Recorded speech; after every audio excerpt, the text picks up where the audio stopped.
Today's English Bible lesson is taken from Acts 16th chapter, verses from 25th verse onwards. And at midnight, Paul and Silas prayed and sang praises unto God, and the prisoners heard them. And suddenly there was a great earthquake, so that the foundations of the prison were shaken, and immediately all the doors were opened, and every one's bands were loosed.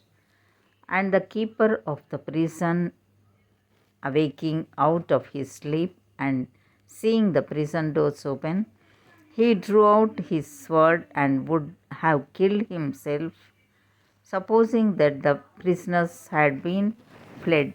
But Paul cried with a loud voice, saying, Do thyself no harm, for we are all here. Then he called for a light and sprang in and came trembling and fell down before Paul and Silas, and brought them out and said, Sirs, what must I do to be saved?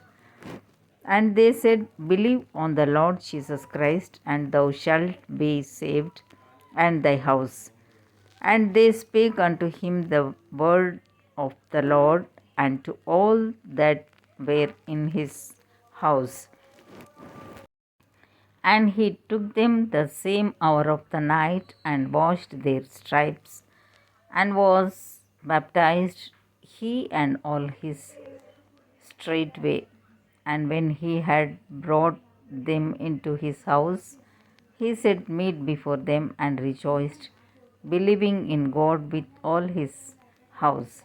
And when it was day, the magistrates sent the sergeants, saying, Let those men go. And the keeper of the prison told this saying to Paul, The magistrates have sent to let you go. Now therefore depart and go in peace. But Paul said unto them, They have beaten us openly, uncondemned, being Romans, and have cast us into prison, and now do they thrust us out privily? Nay, verily, but let them come themselves and fetch us out. And the sergeants told these words unto the magistrates, and they feared when they heard that they were Romans. And they came and besought them and brought them out and desired them to depart out of the city. And they went out of the prison and entered into the house of Lydia. And when they had seen the brethren, they comforted them and departed. Here ends the Bible lesson.